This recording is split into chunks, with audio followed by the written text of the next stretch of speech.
Buenos días, hermanos. ¿Se escucha bien? Sí. Vamos a abrir nuestra Biblia el día de hoy en Romanos capítulo 8 y vamos a estudiar solamente 3 versículos en esta ocasión. Romanos 8, vamos a estudiar desde el versículo 28 al versículo 30. Entonces, ¿por qué? Porque amerita que nos detengamos un poco en estos 3 versículos. Si se fijaron, la semana pasada estudiamos alrededor de 16 versículos, pero llegamos a un texto, de aquí en adelante ya se pone un poquito más pesado el caminar, llegamos a un texto que humanamente tal vez y genuinamente hermanos preciosos han querido defender al Señor y tratando de darle otro sentido a este texto, donde el Señor, de una forma muy clara desde aquí en adelante, empieza a mostrarnos lo que es la salvación para Él. Así que me gustaría que le estemos leyendo versículo 28 hasta el 30, Romanos 8. Y sabemos que a los que aman a Dios, todas las cosas les ayudan a bien. Esto es, a los que conforme su propósito son llamados. Porque a los que antes conoció, también los predestinó para que fuesen hechos conforme a la imagen de su Hijo, para que Él sea el primogénito entre muchos hermanos. Versículo 30. Y a los que predestinó, a estos también llamó. Y a los que llamó, a estos también justificó. Y a los que justificó, a estos también glorificó. Acompáñenme a orar. Señor, te damos gracias porque no hay mérito en nosotros, Señor, para poder abrir tu palabra, Señor, que es viva y eficaz y entenderla, Señor. Todo es obra del Espíritu Santo, Señor. Ayúdanos, por favor, Señor, a que tu palabra nos hable a nuestro corazón, Señor, que podamos entenderla, Padre amado, que podamos aplicarla y por sobre todo, según estos textos, que podamos descansar, Señor. Descansar en que tú eres Dios soberano, Señor, y tú estás por encima de todo, Padre. Señor, pedimos a través de tu Santo Espíritu que nos guíes. En el nombre de Cristo Jesús oramos. Amén. Bien, comenzamos entonces con el versículo 28. Dice, y sabemos, qué interesante. ¿Quiénes saben? Fíjense en el 8:18. ¿Qué cosas sabemos? Romanos 8:18 está ahí, en su Biblia, unos versículos anteriores. Pues tengo por cierto que las aflicciones del tiempo presente no son comparables con la gloria venidera, en que nosotros ha de manifestarse. Hay una esperanza, como estudiamos hoy día en la mañana. El cristiano tiene una esperanza viva, y esa esperanza se llama Cristo Jesús, porque Él resucitó y está a la diestra de Dios Padre. Entonces nosotros tenemos una esperanza y sabemos que tenemos esa esperanza. Todo lo expuesto en el versículo 18. Sabemos que hay algo. Y tenemos esperanza porque sabemos algo. ¿Y qué cosa? Que todo lo que nos pasa en este transitar cristiano ayuda para bien, según el versículo 28 de Romanos 8. Sabemos como creyentes que todas las cosas que nos están ocurriendo, que nos han ocurrido y que nos van a ocurrir, detrás de ello está la mano soberana de nuestro amado Padre. Todo. Spurgeon decía, cuando bebemos de esa agua de aflicción, si siguiéramos su caudal hasta la fuente misma de donde nace, estarían los pies de nuestro Señor, donde el agua es dulce. Sabemos que mientras caminemos por esta vida, habrá momentos de aflicción, habrá momentos de tristeza, habrá momentos donde no vamos a entender por qué está pasando lo que nos está pasando. Pero sabemos que Dios ha permitido eso para el bien nuestro. Sabemos que todas las cosas ayudan a bien a sus hijos. Y ese sabemos es una tranquilidad, hermano. Ese sabemos nos debe dar una paz que sobrepasa todo entendimiento, porque aunque las cosas estén mal a nuestros ojos, Dios tiene el control. Y en eso el creyente descansa. Sabemos que todas las cosas contribuyen, ayudan, cooperan hacia mi crecimiento, a buscar mi santidad, a buscar ser parecido cada día más y más a Cristo. Es interesante todas las cosas, es algo completo. No es que lo bueno, Job dice, ¿acaso recibiremos solamente de Dios el bien y el mal nos quejaremos? Todas las cosas. Acá está incluido todo, padecimiento, aflicciones del momento. Y Dios usa todo eso para trabajar en mi carácter, para trabajar en mí. Qué hermoso. En su providencia Dios orquesta todos los acontecimientos. Hermano, todos los acontecimientos de mi vida como hijo de Dios pasaron primeramente por el trono de la gracia. Dios lo autorizó. Nada de lo que te está ocurriendo hoy, sea bueno o sea malo ante tus ojos, ocurre por malas decisiones tuyas, ocurre porque tuviste mala suerte, ocurre porque, tengo que hacerme una limpia. No, todo ocurre porque Dios lo permitió. Y en eso descansa nuestra fe. En eso descansa nuestro caminar. Porque el versículo 18 que leímos recién, tengo por cierto que las aflicciones del presente no se comparan con el eterno peso de gloria que nos espera. Es precioso. Dios organiza toda esa alegría, esa paz también que pueden haber en situaciones. Ambas cosas. A los que aman a Dios, dice el texto, Romanos 8, 28. A los que aman a Dios. ¿Y quiénes aman a Dios? Aquellos que han nacido de nuevo. Porque 1 Juan dice que Dios es amor. Y como Dios es amor, su esencia llega a nosotros a través del Espíritu Santo, cuando nos sella. Entonces nosotros comenzamos a amar. ¿A quién primeramente? Primer mandamiento. A Dios. Y como consecuencia de eso amaré a mi prójimo. Entonces Dios implanta en nosotros ese amor hacia Él, porque naturalmente nosotros no le amamos. Desde que nacimos hasta que morimos, si el Señor no interviene, nosotros jamás vamos a amar a Dios de esta forma que el Señor nos muestra. Y como nosotros podemos amar a Dios porque Dios nos ha dado su Espíritu Santo para provocar ese amor, nosotros sabemos que todo lo que nos pasa en el presente, nos pasó en el futuro y nos pasó en el pasado y nos pasará en el futuro, Dios lo orquestó. Pero la pregunta viene, ¿todos los cristianos aman a Dios? Deberíamos. Pero hay muchos cristianos que están viviendo con un pie en el mundo y un pie en las cosas del Señor. Amando al mundo. Entonces, cada vez que pasa algo, le echarán primeramente la culpa a Satanás. Atribuirán a una cosa externa su mala racha. Porque no han podido entender que aquellos que aman a Dios, todas las cosas que te ocurran, te harán descansar en la soberanía de Dios. Se toman diferente.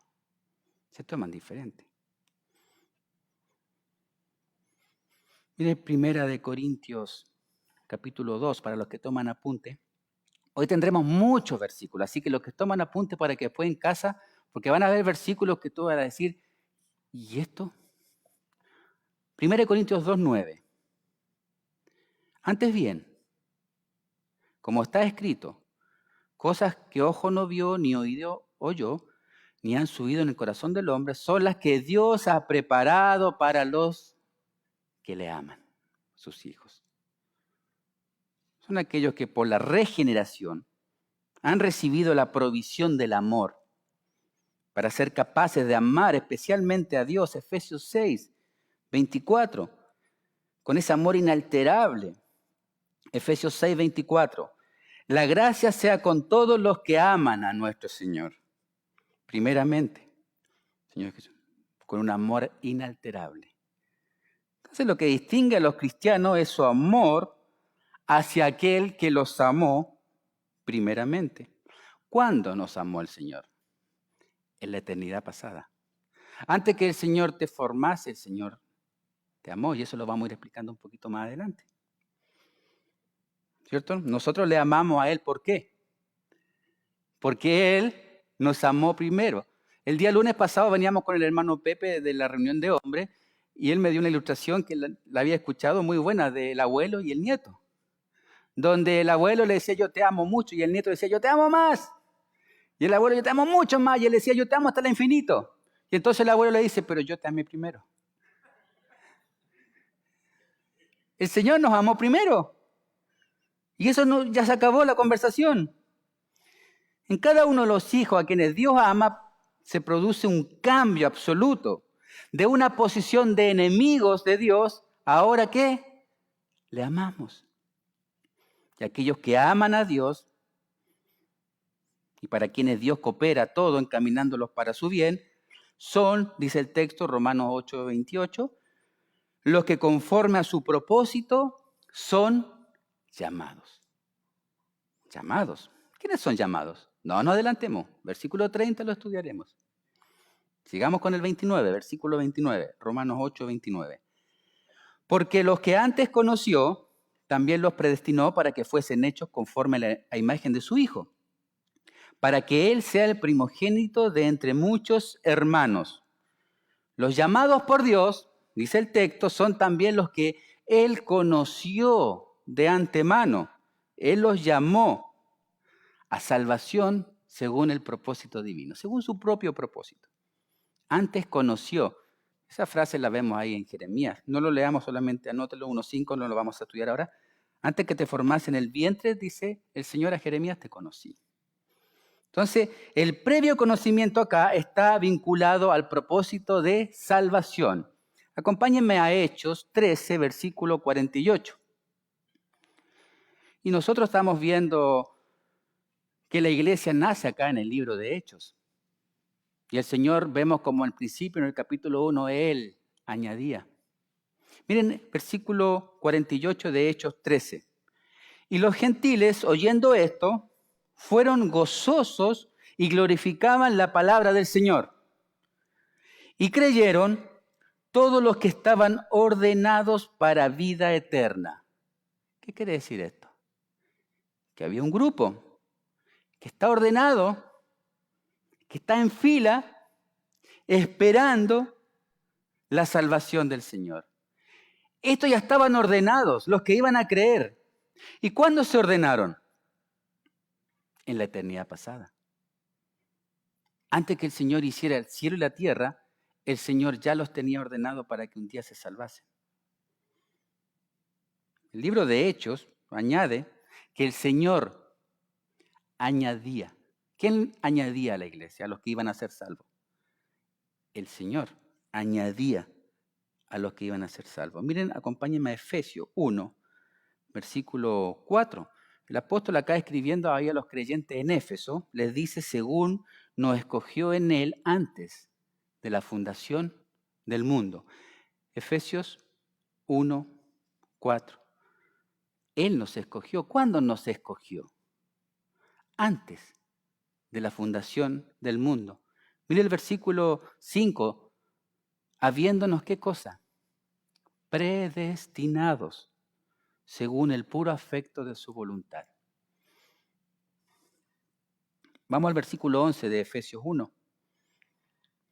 Habiendo sido predestinados conforme al propósito del que hace todas las cosas según el designio de su voluntad. Pablo afirma aquí que los llamados han sido predestinados por Dios. ¿Por qué? Por el puro afecto de su voluntad. Por eso el versículo 29, volvemos a Romanos 8, versículo 29, los predestinó. Y esto es, predestinación establece un destino anticipadamente, como que alguien sabe qué va a pasar en el futuro. ¿Y quién solamente puede hacer eso? ¿Quién es omnisciente, omnipotente y omnipresente? Solamente Dios. ¿Cierto? Y acá establece el destino, es literalmente poner un cerco alrededor de los que van a ser salvos. Eso sería predestinación. Poner un cerco alrededor de aquellos que Él va a llamar, estableciendo límites. Como leíamos en Hechos 13, estaban ordenados para vida eterna.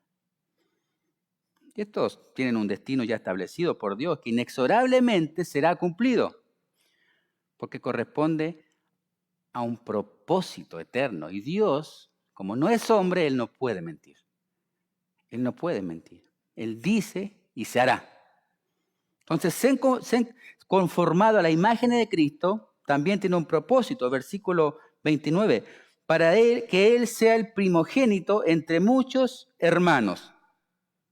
La predestinación divina para los llamados tiene como objetivo que Cristo, como Hijo de Dios, se convierta, según el texto, en primogénito de la familia de aquellos hijos de Dios que hemos sido adoptados. Versículos 28 y 29 están relativamente tranquilos. Ahora vamos a entrar al 30 y aquí nos quedaremos toda la predicación.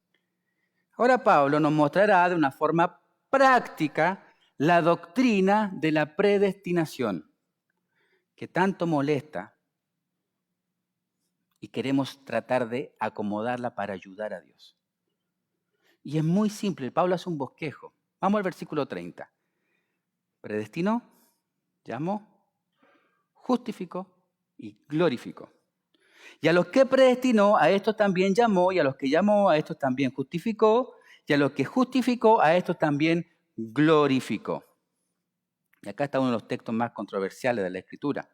Vemos el plan de salvación de una forma simple. Observemos el texto. Hay un grupo de personas a quienes Dios predestinó en la eternidad pasada, según el texto. Estas personas nacieron y estando muertas espiritualmente y condenados, Dios los llama. Ese es el llamado irresistible.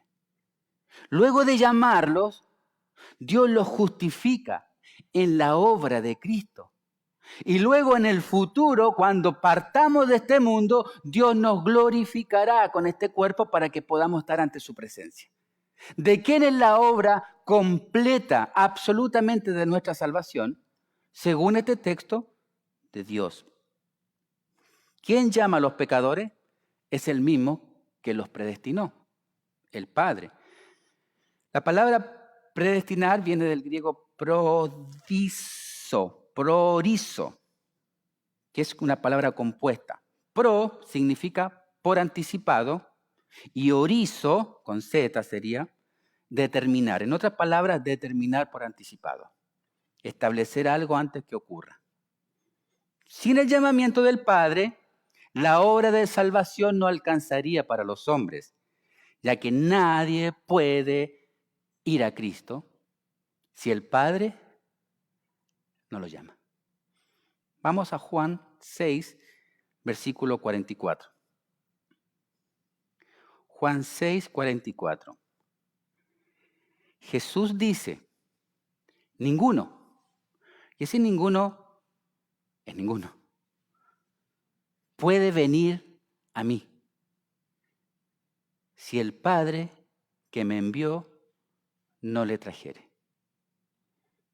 Juan 15, 16.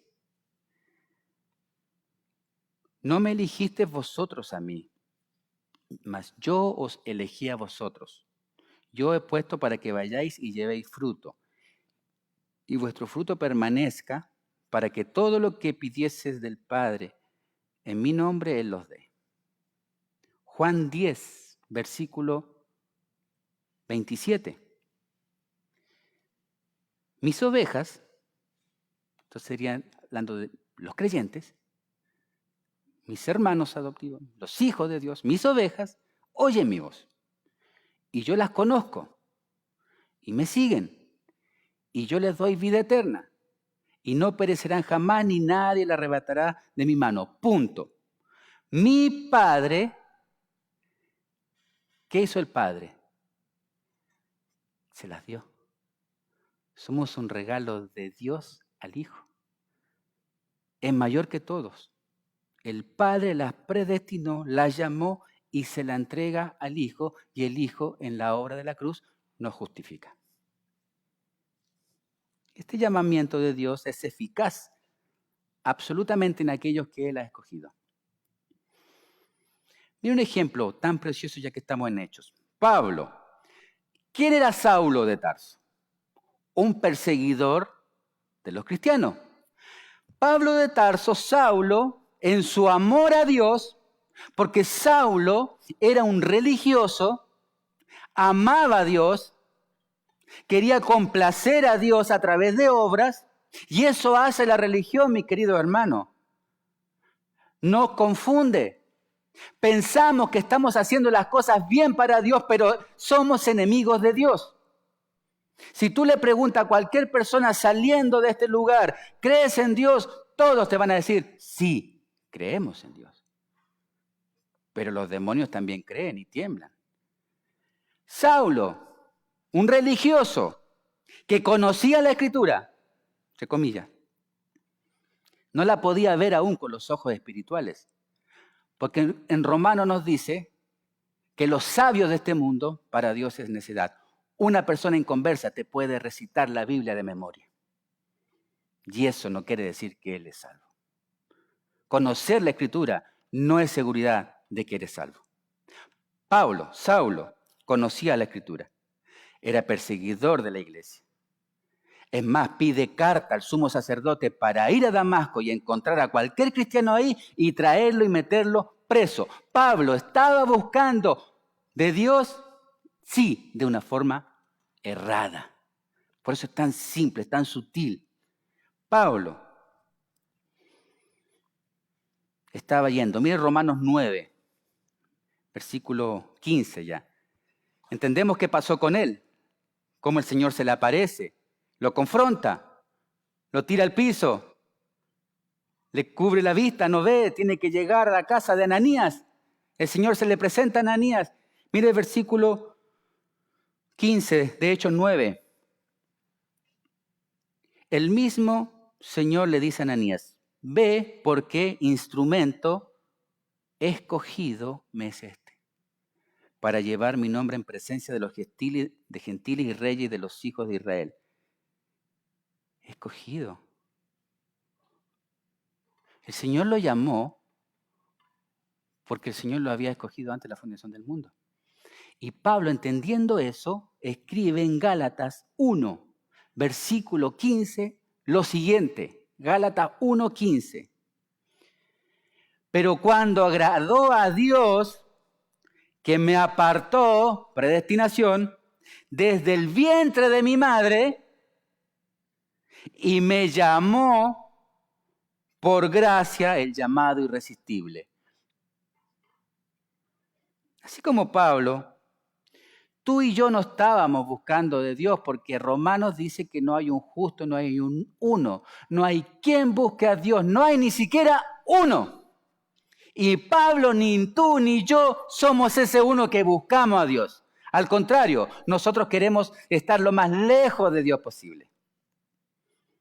No queríamos saber nada de él, enemigos.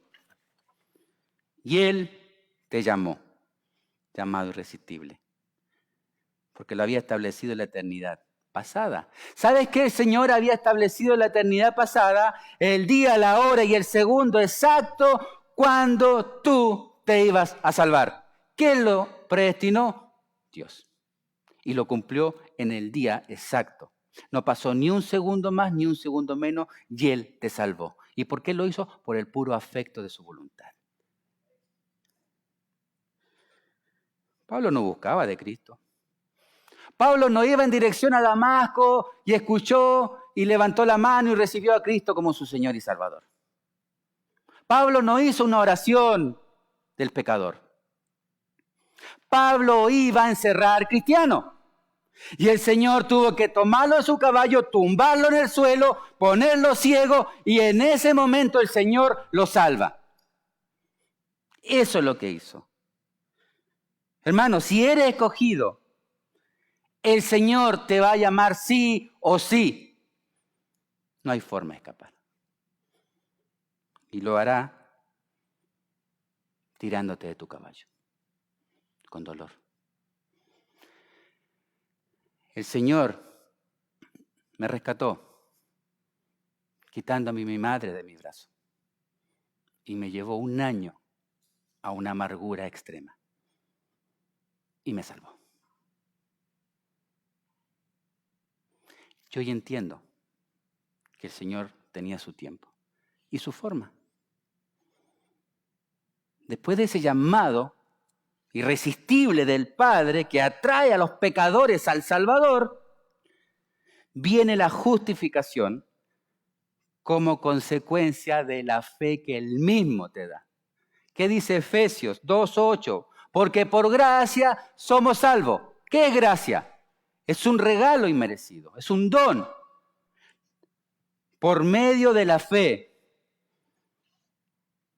Y esto no es de vosotros, pues es un regalo de Dios. Hermanos, Dios nos da hasta la fe para que creamos en Él. Es un regalo de Él.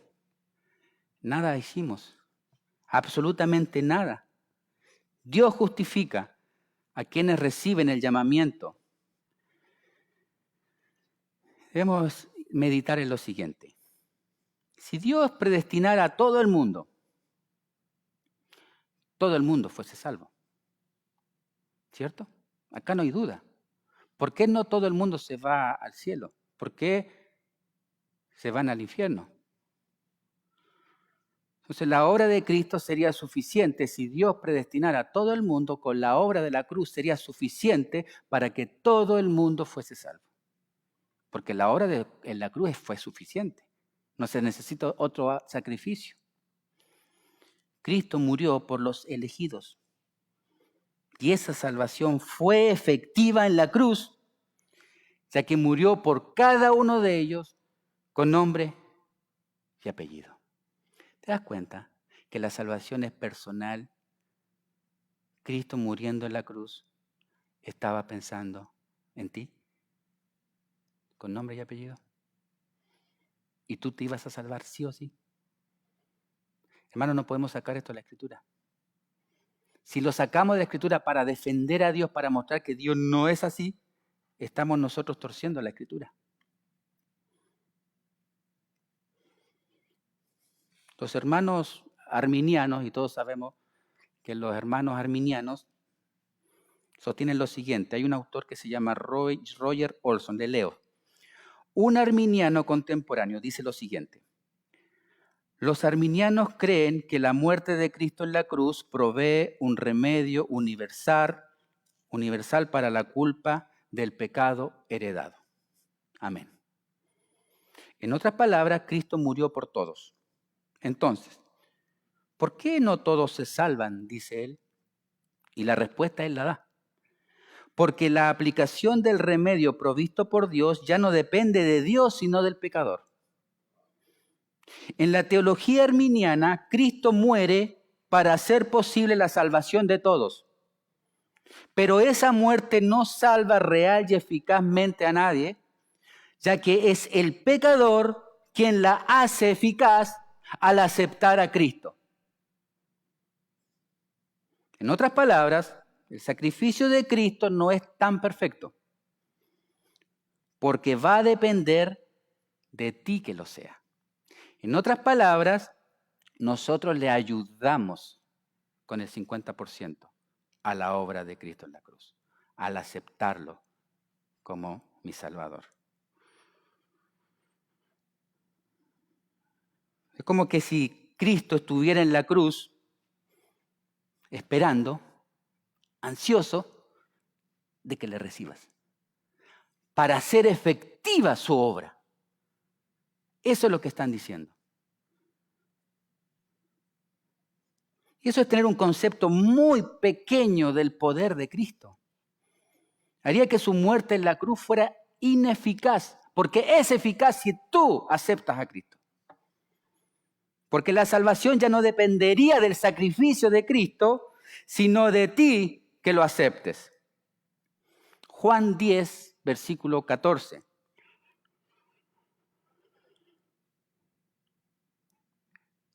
El Señor no se defiende, solamente la Escritura lo está mostrando de una forma muy clara. Juan 10, 14. Yo soy el buen pastor, Jesús dice, y conozco mis ovejas. Y mis ovejas me conocen, así como el Padre me conoce y yo le conozco al Padre. Y pongo mi vida por las ovejas. También tengo otras ovejas. ¿Quiénes son esas otras ovejas? Los gentiles y tú y yo.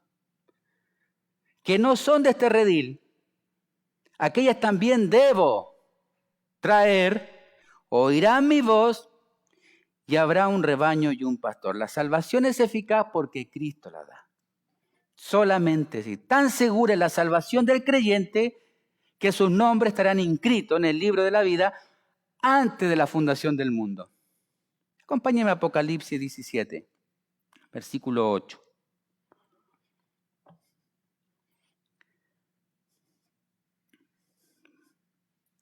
La bestia que has visto era y no es, y está para subir al abismo e ir a la perdición.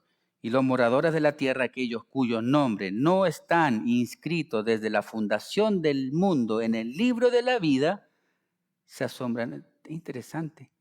Los nombres que no están inscritos en el libro de la vida desde antes de la fundación del mundo. Entonces, si hay nombres que no están inscritos desde antes de la fundación del mundo, quiere decir que hay nombres que están inscritos. Hermano, ¿te das cuenta de lo que es la salvación? Dios puso tu nombre antes que nacieras. Antes que formara todas las cosas, antes que formara el universo, Dios puso tu nombre en el libro de la vida. Hermanos, no podemos desconocer esta realidad, aunque nos cueste entenderla. No podemos desconocerla. Y a quienes el Padre llama y son justificados, se establecerá para ellos la glorificación. Entonces la glorificación, que es la cuarta parte, corresponde al futuro, pero la seguridad de la salvación da como un hecho seguro que ocurrirá. Miren, Filipenses 3:20. Esta es la última parte de la glorificación. Filipenses 3:20. Más nuestra ciudadanía, dice Pablo, está en los cielos, donde también esperamos al Salvador, al Señor Jesucristo, el cual transformará, glorificará este cuerpo de humillación nuestra, para que sea semejante al cuerpo de gloria suya. ¿Te das cuenta? Ese es el futuro.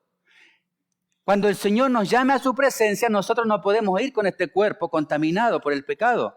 Nosotros necesitamos un cuerpo glorificado, como el cuerpo que tuvo nuestro Señor Jesús cuando resucitó. Está con un cuerpo glorificado. Y de esa forma estaremos con Él eternamente. Entonces no solamente el Señor nos predestinó, nos llamó, nos justificó, sino que en el futuro nos dará un cuerpo nuevo para que estemos ante su presencia y así estaremos eternamente con Él. ¿Qué hiciste? ¿Qué hicimos? La salvación es de Jehová, completamente. Él llama, justifica y también glorifica. Dios te escogió, según volvamos al Hechos 8:30, Dios te escogió desde antes que creara el universo, ya pensó en ti. Luego cuando naciste y te rebelaste contra Él te llamó con un llamado irresistible. En la cruz el Señor estaba pensando en ti, muriendo por ti y te justificó. Y luego en el futuro te dará herencia eterna, glorificando este cuerpo caído. Hermano, bíblicamente podemos observar que Dios escoge y lo hace con quien Él quiere. Me gustaría que, como para alivianar el camino a Romanos 9, que me acompañen a Romanos 9, versículo del 9 al 16, para que no nos pegue tan fuerte cuando lleguemos a Romanos 9, versículo 9 al 16. Romanos 9, 9. Porque la palabra de la promesa es esta: por este tiempo vendré y Sara tendrá un hijo. Y no solo esto, sino también cuando Rebeca concibió uno de Isaac, nuestro padre, y entre paréntesis, miren qué interesante este paréntesis. Pues ese bebé, ese niño que estaba en el vientre de su madre, no había hecho ni lo bueno ni lo malo. Era un bebé, ni bien ni mal, para que el propósito de Dios conforme a la elección permaneciese. No por las obras, sino por el que llama. Por eso nosotros no somos salvos por obra. Somos salvos porque Él llama. Versículo 12. Se le dijo, el mayor servirá al menor, como está escrito, Jacob amé, mas a Esaú aborrecí. ¿Qué pues diremos? ¿Que hay injusticia en Dios? En ninguna manera. Pues a Moisés dice, tendré misericordia del que yo tenga misericordia, y me compadeceré del que yo me compadezca. Así que no depende del que quiere ni del que corre, sino de Dios que tiene misericordia. Vemos a la elección de Dios, desde el texto dice el vientre de la madre.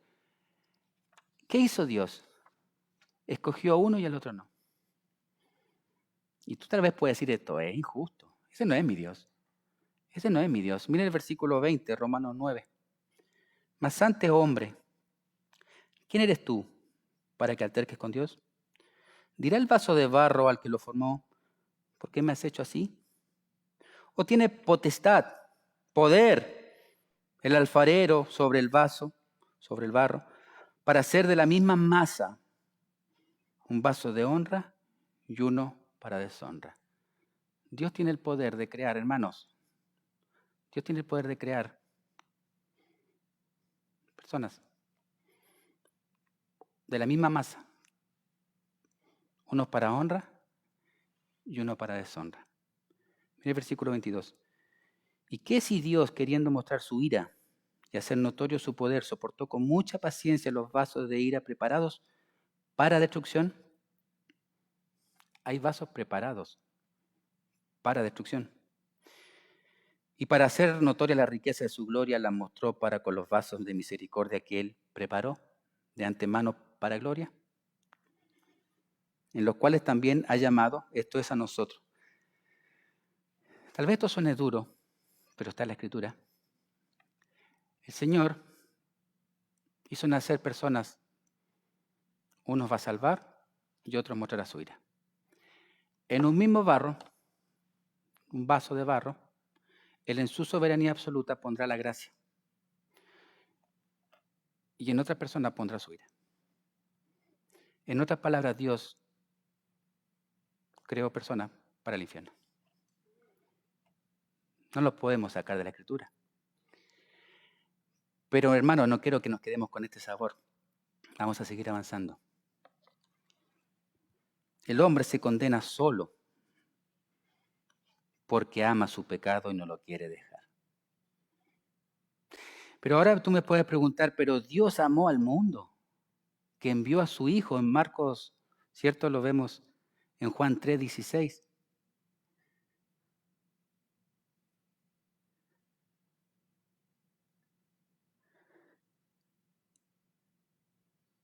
Y esa pregunta puede ser, ¿por qué Dios escogió a unos para salvarlos y a otros para el infierno? Porque eso es lo que está dando la idea. ¿Por qué Dios escogió a unos para salvarlos y a otros los escogió para mandarlos al infierno? Primeramente, debemos saber que el Evangelio tiene un llamado universal. Es para todos los hombres. A toda la humanidad Dios los llama a salvación. ¿Qué dice Segunda de Pedro 3:9? Segunda de Pedro 3:9. El Señor no retarda su promesa, según algunos la tienen por tardanza, sino que es paciente para con nosotros, no queriendo que ninguno perezca, sino que todos procedan al arrepentimiento. Y acá está la clave. La salvación es soberanía divina, pero también es responsabilidad humana. Dios vino al mundo, pero el hombre le rechazó.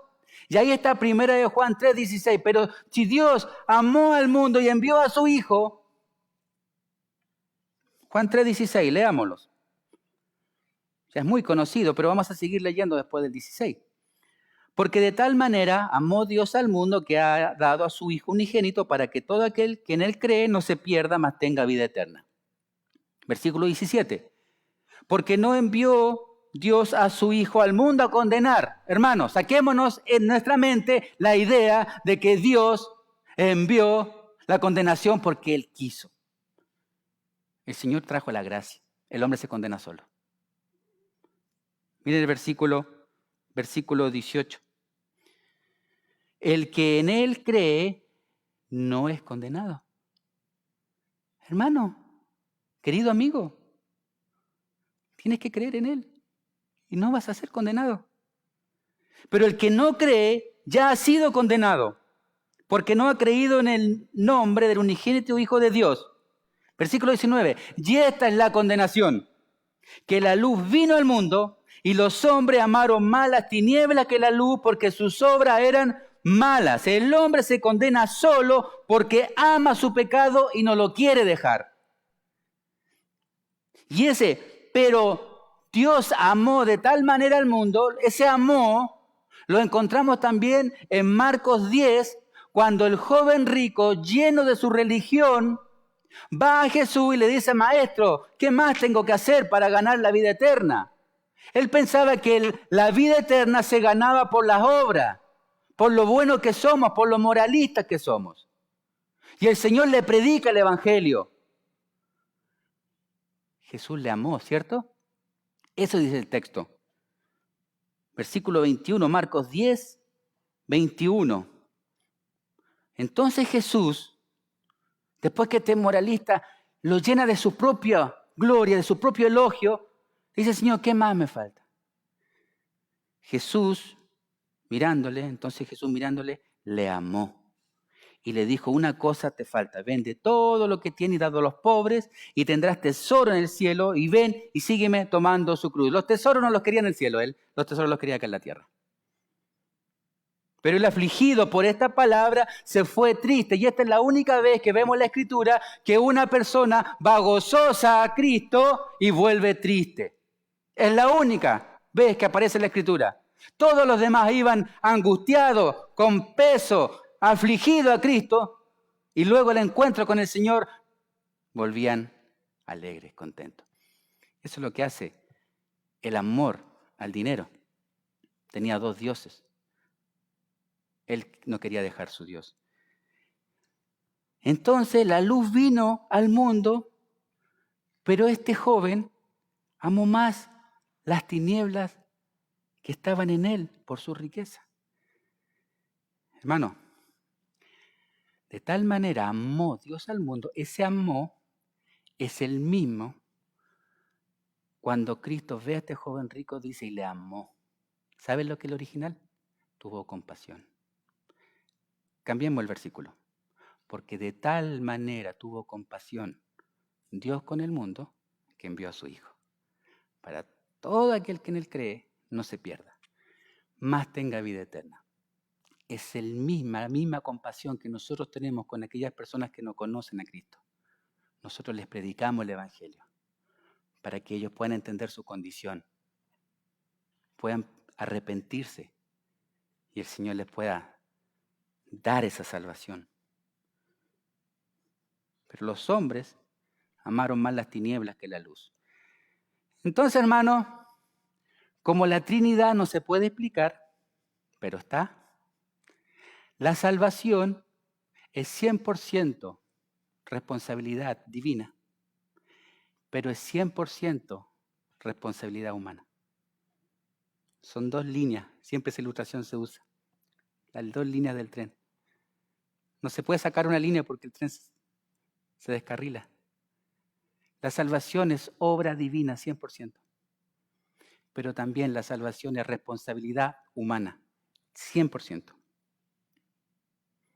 Es importante saber claramente que todo cuanto es la salvación es de Dios y lo que tiene que ver con condenación es responsabilidad del hombre.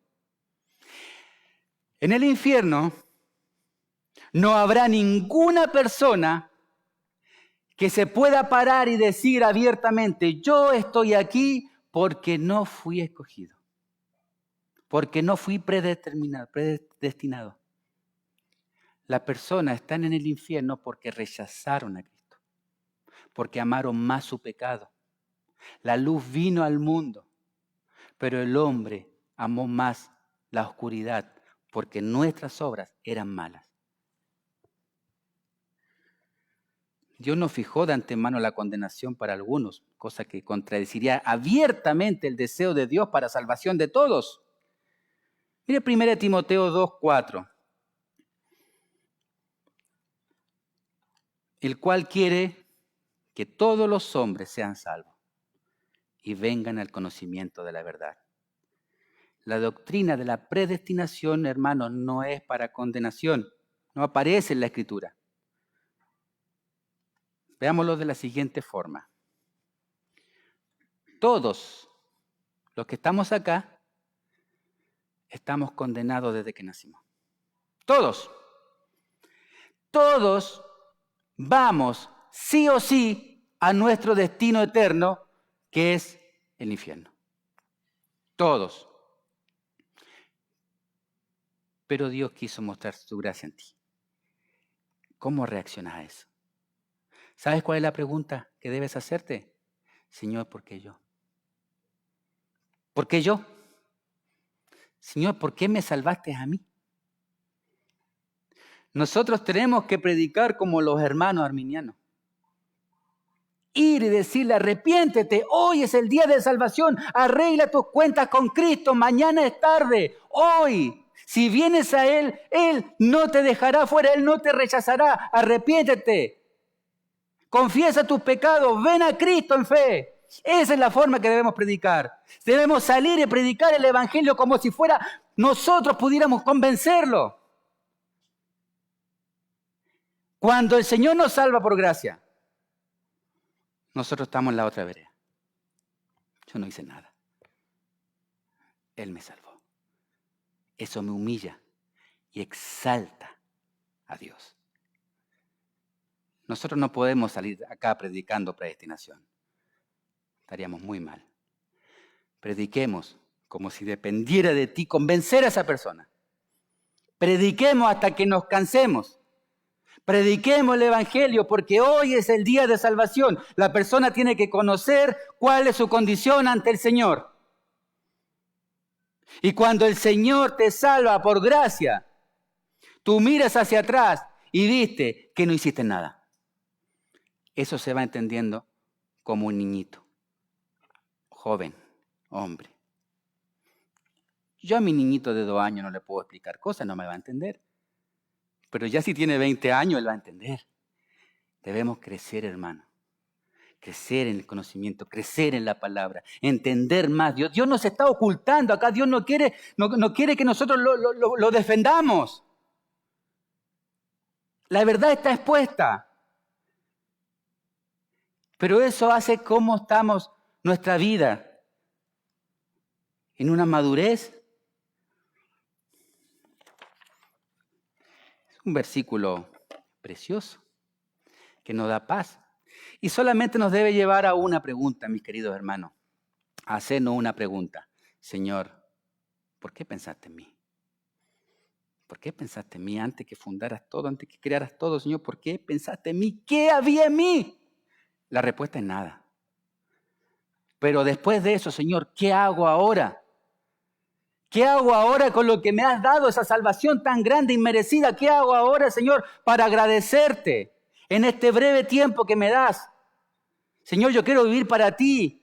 Quiero salir y predicar el Evangelio. Querido amigo que nos visita, si hoy aún no eres del Señor, arrepiéntete. Pide al Señor que te perdone. El Señor a nadie echa fuera. Aquel que viene en arrepentimiento y fe, el Señor salvará. Son dos verdades que no se pueden explicar. Yo traté humanamente, en mi forma finita de hacerlo, pero son dos realidades que están en la Escritura y no podemos sacar una de la otra. Así como la Trinidad no podemos explicarla, pero está. Que el Señor nos ayude. Y el día miércoles, hermano, vamos a tener un tiempo de compartir más sobre este texto. Vamos a pedir al Señor que nos ayude. Vamos a orar y darle gracias al Señor por su palabra.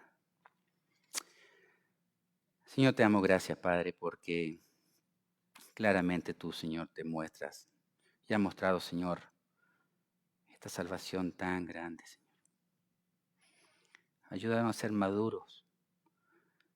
Ayúdanos a poner ese fuego del Evangelio, Señor, en nuestro corazón para que prediquemos a todo el mundo, Señor, porque hoy es día de salvación, Señor. Las personas tienen que oír, Señor, de tu Evangelio, porque es la forma que ellos se salvarán.